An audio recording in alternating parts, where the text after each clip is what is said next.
Hello guys, আগে দেখালাম হলো পনির পালক, এবার দেখাবো চিকেন পালক। তোমার দেখো রেসিপিটা কেমন করি। ফার্স্টে দিয়ে দেবো সাদা তেল, তোমার বাটার দিয়েও করতে পারো।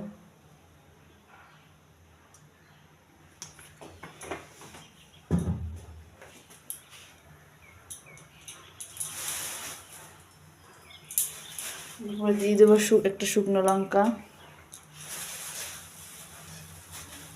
অনেকটা সেম প্রসেস। এবার দিয়ে দেবো আস্ত গরম মশলা।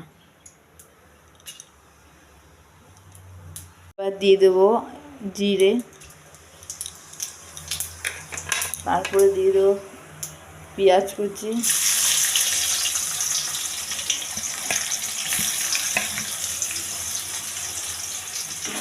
হালকা লালচে লালচে করে ভেজে নেব। তারপরে দেবো সেই মশলাটা, যে পনিরটা যেমন রান্না করেছিলাম যে মশলাটা দিয়ে, ওই মশলাটায় আদা রসুন পেঁয়াজ লঙ্কা আর হলো পালক আর ধনে পাতা পেস্ট একসাথে পেস্ট করে নিতে, তোমরা আলাদাও পেস্ট করতে পারো। ভাজা হয়ে গিয়েছে, এবার মশলা সব দিয়ে দেবো, বাটা মশলাগুলো সব দেবো। একটু নাড়িয়ে নেব।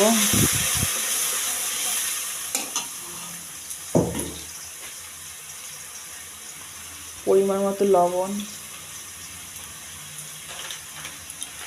অল্প হলুদ,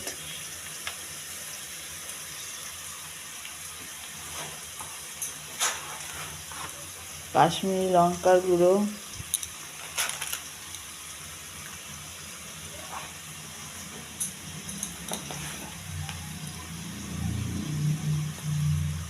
ভাজা ধনে জিরে গুঁড়ো, আবার নাড়িয়ে নেব।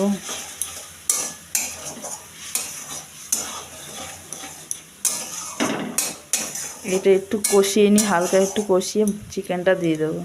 তেল ছেড়ে এসছে, এবার চিকেনগুলো দিয়ে দেবো।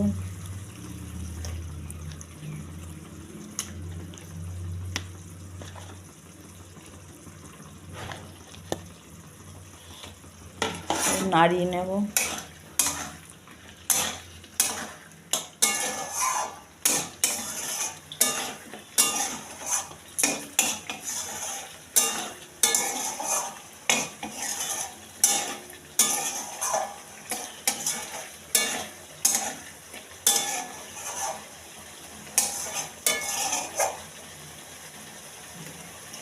ভালো করে কষিয়ে নেব। কষে আসলে তেল ছেড়ে দিলে জল দিয়ে দেবো। গরম জল দিলে আরও ভালো হয়, স্বাদটা বেশি হবে।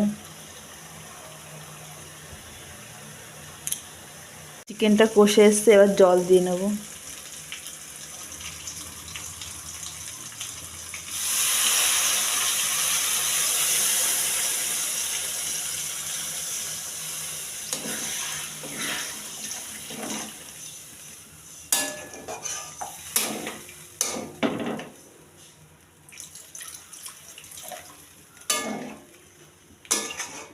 বেশি জল দেবো না, হালকা সিদ্ধ হয়ে আসলে একটু মাখা মাখা করে নামিয়ে নেব। কী বলো তো, আমি তো নতুন, হয়তো ভুল হতে পারে, এখন ঠিক প্রথমবার তো, ওই জন্য যেমন চেষ্টা করছি করছি। আর রাঁধতে খুব ভালোবাসি, অনেক অনেক ধরনের রান্না করি, কিন্তু সব তো করা তোলা হয় না।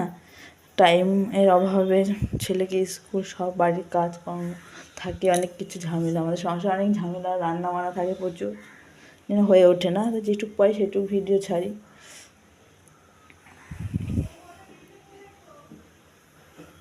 এটা ফুটে আসুক, এটা ফুটে আসলে দেখছি, এবার এরপরে হালকা কসুরি মেথি হোক বা গরম মশলার গুঁড়ো দিয়ে নামিয়ে নেওয়া যাবে। দেখো চিকেনটা ফুটে এসেছে, মাখা মাখা হয়েছে, তেল ছেড়ে দিয়েছে, এবার গরম মশলার গুঁড়ো দিয়ে দেবো।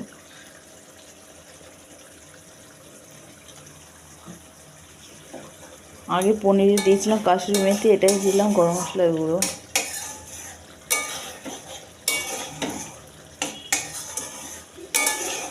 আগের ভিডিওতে পনির দিয়েছিলাম যে কাসুরি মেথিটা, পনিরে ভালো লাগবে, আর এটা একটু গরম মশলা দিলাম, তোমরা কাসুরি মেথিও দিতে পারো।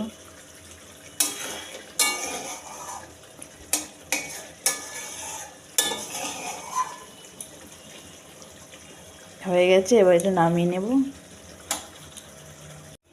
দেখো কতটা সুন্দর দেখতে হয়েছে, খেতেও খুব ভালো।